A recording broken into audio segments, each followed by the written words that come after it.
We're going to be drawing a box tower today. This is an exercise that we do really frequently in this class, so we can practice learning perspective. We will be learning how to draw what we see and not specifically focusing on, okay, we're doing it from this specific perspective, we're drawing from how our eyes see.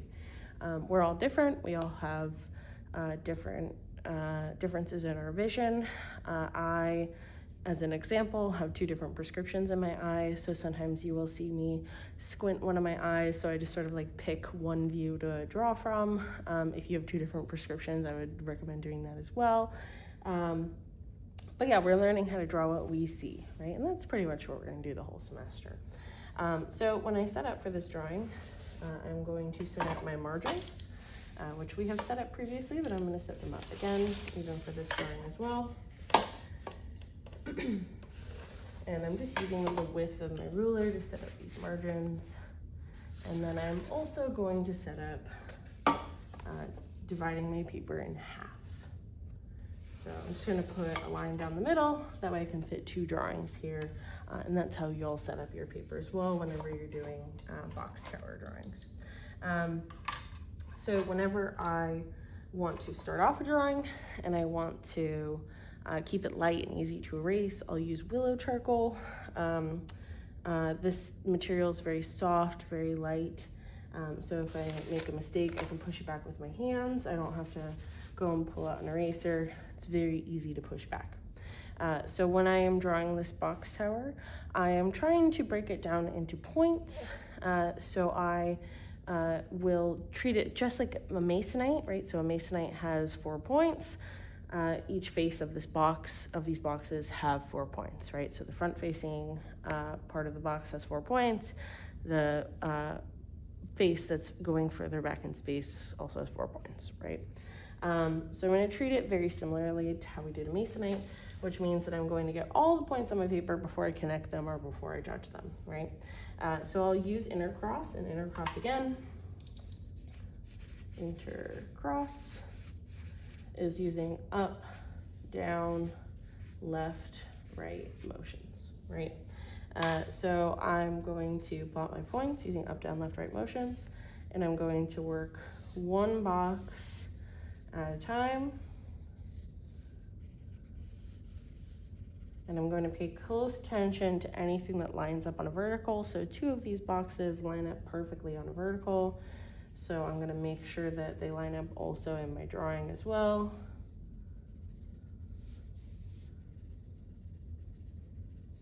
Okay, that feels like it could be a little tall. I'm going to scoot that down.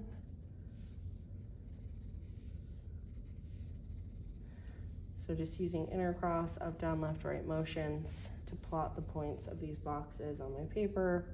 And before I connect anything, I want to get every single point that I can see, right? So just like when we were drawing the masonite, this looks like abstract art right now. So before I judge it, I'm going to connect all the points so it actually looks like what I see in front of me. Importantly, every time that I find a vertical, I'm going to carry that vertical all the way through. And we're doing that because we're looking for things that line up, and then we're also looking at the negative space. So that vertical will help us see both, right? So every time I find a vertical, I'm going to carry it all the way through. And I'm just gonna, just one by one, connect it.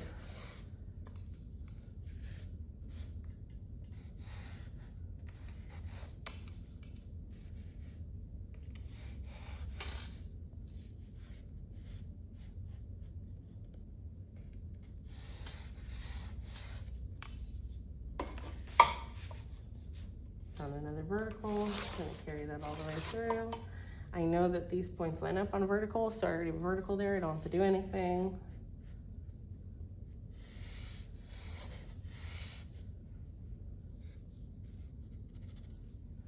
Sometimes as you're working, things can get a little hard to see, so if you need to, you can star a point or make it a little darker.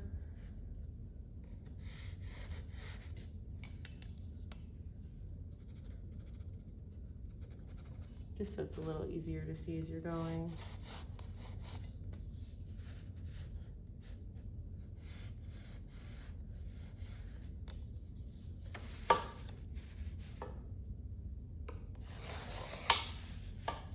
And you can do this exercise with any boxes that you have at home. I always say, you know, hold on to your Amazon boxes. If you're working here in our studio, you can use any of the boxes that we have. I like to collect different boxes that are sort of like different shapes and sizes, so that way you can get some different challenges. Okay, I have all the points of the boxes on my paper. It sort of looks like what I see in front of me, but there's some pretty wonky areas. So before I do anything else, I'm gonna treat it again, just like a masonite. So I'm gonna look back and forth and see if there's any discrepancies, anything that looks strange that could be changed or fixed. So let's see, look back and forth, back and forth. This area is definitely cause for concern. And then I also think that I made this box a little too tall. So I'm going to scoot this box up. And this is just me trusting my gut. I haven't measured anything. I'm just looking at it and saying, I don't know if that looks right. And then I'm making an adjustment. Should always trust our gut, because again, we're trying to learn how to draw what our eyes can see. We're relying on our eyes, right?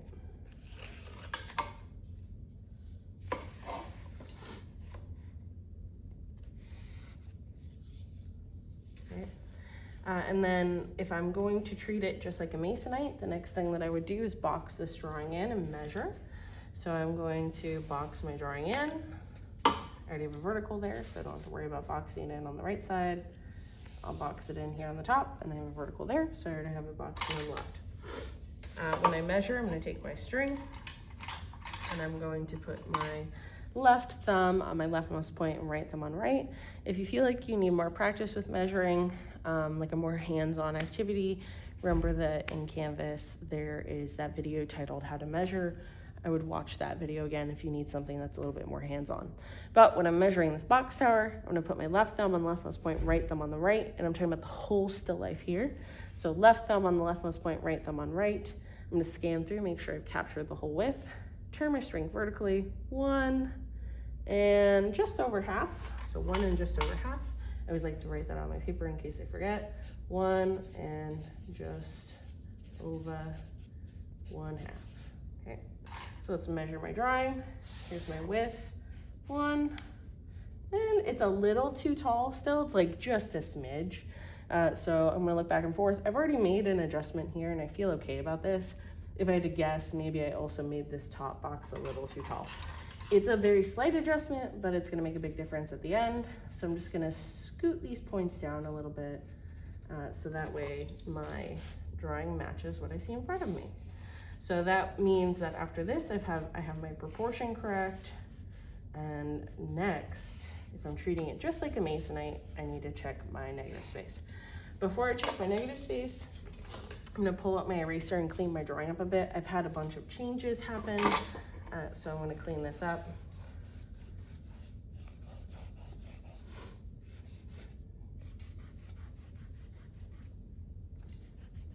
It's always important to clean up your drawing as you're going, so you don't get confused, you don't get lost. Okay, just pushing back those mistakes. And as I'm looking at this, I'm like, yeah, this feels proportional, but there's definitely some areas that still feel a little wonky. So that's when I go to check my negative space, that will help me out quite a bit. So when I go to check the negative space, when I talk about positive and negative space, when I'm talking about the positive space, I'm talking about the box tower. When I'm talking about the negative space, I'm talking about the area that surrounds the box tower. So I am going to color it in here so it's a little easier for you to see what I'm talking about.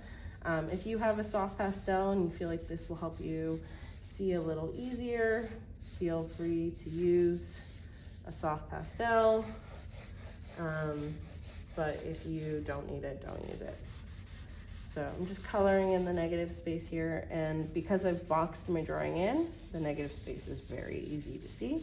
A lot of students skip that step of boxing it in, and then they're like, whoa, I can't see my negative space. And I'm like, well, box your drawing in. This makes it a lot easier to see. So everything that's in green here is what I'm referring to when I'm talking about my negative space. The way we check our negative space is just like how we did when we were drawing the masonite. So I'm going to dangle my string over the leftmost point or the rightmost point, or hold it horizontally over the highest or the lowest. So this is very similar to the masonite. I say throughout the whole semester, treat it like a masonite. This is exactly what I mean. So I'm going to dangle my string over this leftmost point over here, and I'm going to check, does that negative space match what I see? I think it's pretty close. The shape that's back here, this triangular sort of shape here, this is the one I'm referring to, is a little off. I think that this could just be moved forward a little bit. Again, these are slight adjustments, but it makes a big difference in the end.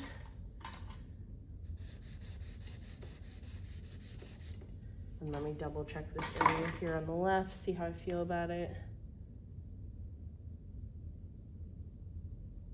Yeah, I feel good. Usually whenever I feel like I got an area right, I give myself a check mark. So I feel good about that. Give myself a check mark there. Let's check down here on the bottom. So it's just a little triangle back here. It's close, but not exact.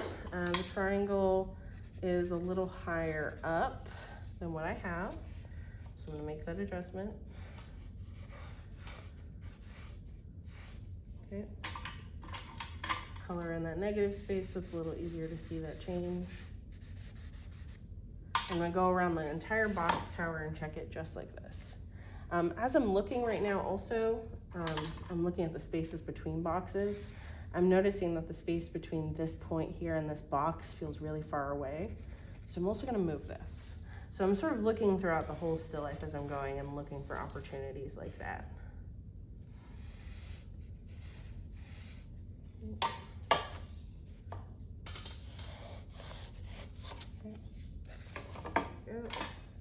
Push back that wrong answer.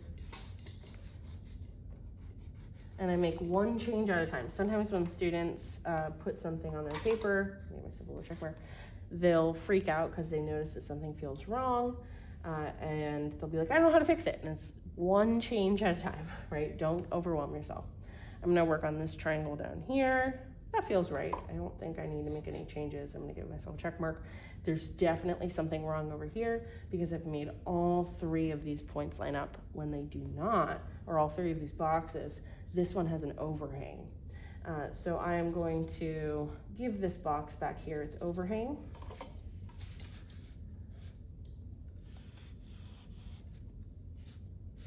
Somewhere along the lines of this drawing, I lost that. I think I had it in the beginning, but I lost it somewhere. So I'm gonna bring that back. And I'll push back the wrong answer, including that green negative space area.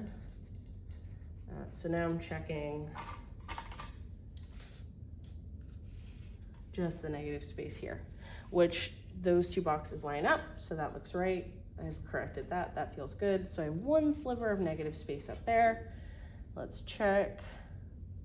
And I think that point again needs to be adjusted up here, but it's ever so slightly to the right, just to make that back angle feel a little closer. Ever so slightly in a different spot. But those slight differences make a big difference. All right, so we're building the correct answer on top of wrong ones, right?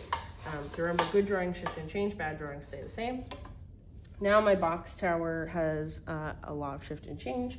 It looks more like what I see in front of me. The negative space is correct, and the proportion is correct as well. What I need to do now to make it sort of feel like it's coming off of the paper is I need to make that major edge, and again, that major edge is the edge that is closest to me, darker on my paper. Everything right now is sort of like the same weight, so if I go in and make the major edge noticeably darker, it'll make a big difference. So I'm going to go over the major edge of these boxes, go over them a few times, and just make them a little darker on my paper.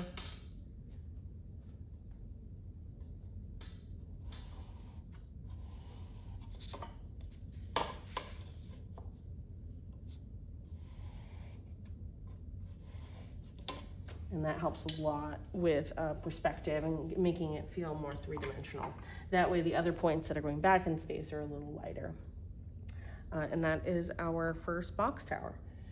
This is how you would go about drawing any box towers that we draw this semester, whether you are taking this class online or if you are taking it in person. Thank you.